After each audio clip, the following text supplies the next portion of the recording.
Hi boys and girls, I'm going to share with you one of my most favorite stories. It's a book of stories, and it's a book that we have displayed in our classroom, but I brought it home because I knew that you would like to hear some stories out of it. It's a book that we always refer to when we are practicing being leaders. Do you remember what book it could be? It talks about the 7 habits: be proactive, synergize, sharpen the saw, think win-win.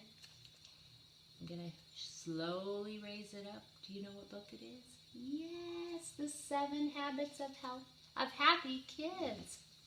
And today's story is going to be the story for habit 7, sharpen the saw. And we haven't got to read this as a class yet, so I thought, I would love to make sure that we read this story.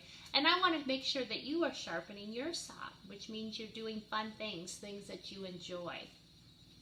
Let's find out what happens in this story. And this is Sleepy Sophie, one of the characters from Seven Oaks. Sleepy Sophie. One sunny day at Mountainville Elementary, while Miss Hoot was teaching about the letter Z, Sophie fell fast asleep. Miss Hoot walked over and gently tickled her with a feather. "Wake up, Sophie," she said. Sophie opened her eyes. She blinked, trying to remember where she was. "Didn't you get enough sleep last night?" said Mrs. Hoot. "I guess not," Sophie yawned. "I'll go to bed early tonight." On the way home from school, Sammy said, "Wow, sis, I can't believe you fell asleep in class today. That was so embarrassing." "I know," said Sophie, "but I'm feeling so fatigued." "And if you're fatigued, it means you're tired." "But I'm feeling so fatigued." "Fatigued?" "Yeah, I'm tired. I've been feeling tired lately." "Duh, that's because you stay up all night reading under the covers. Mom should take your flashlight away." "But reading is the spice of life," said Sophie. "I didn't know books were so spicy," said Sammy. "I just thought Mexican food was." "Never mind," said Sophie, rolling her eyes. "Let's just hurry home so I can take a nap." When they got to their tree, Sophie lay down on the couch. Then she took a book, and she just had to pick it up. Knock, knock. Lily was at the door. "You want to color?" she asked. "I have some new coloring books." "No, thanks," said Sophie. "I'm exhausted. Maybe tomorrow we can color." "Okay," said Lily. "I'm off to Allie's." After Lily left, Sophie picked up her book again. Knock, knock. Sophie sighed. Jumper was at the door. "You want to ride bikes?" he asked. "No, thanks," said Sophie. "I don't have any energy." "Well, that's terrible," said Jumper. "You need vitamins." "No, I need a nap," she said. "Well, gotcha," said Jumper. "I'll come back tomorrow and see if you bounce back." Jumper dashed off, and Sophie picked up her book again. Knock, knock. Pokey was at the door. "I've learned to play a new tune," he said. "Let's walk to Fisheye Lake, and you can lie down and look at the sky while I play it for you." "I don't have time for that," said Sophie. "I'm busy reading." "Well, you can't read all the time," said Pokey. "Sometimes you just gotta listen to music and look at the clouds." "Maybe another time," said Sophie. "Okay," said Pokey. "See you around." Pokey left, and Sophie picked up her book again. But before she knew it, she was fast asleep. When it was time for dinner, Sophie's mother shook her awake. "You've been asleep a long time," said Mom. She touched Sophie's forehead. "Do you feel okay?" "I'm just kind of worn out," said Sophie. Said Mom. "I think you're spending too much time reading. Reading is a great thing, but you need to balance. You need to find things that just don't work. You need to find things that just don't have to do with your mind." "Well, what else is there?" said Sophie. "Well, there's your heart, your body, and your soul," said Mom.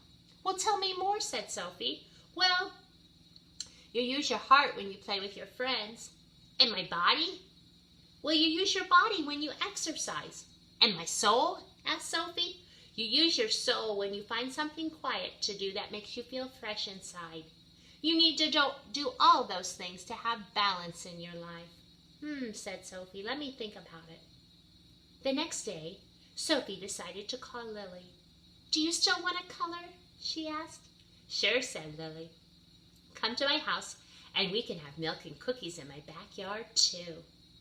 Sophie spent all morning at Lily's, and when it was time to leave, she said, it was really fun being with you.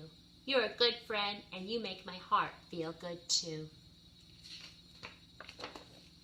Later that day, Sophie went to Jumper's house. My body needs exercise. Do you want to ride bikes now?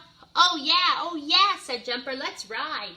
And after Sophie and Jumper biked around Seven Oaks, Sophie asked, thanks, Jumper. I really needed the workout. My body feels better, and I feel balance coming into my life. Let's do that again sometime, said. Oh, that's awesome, said Jumper. Now I can think of something that's good for my soul, thought Sophie. I want to listen to music and watch the clouds. Where's Pokey?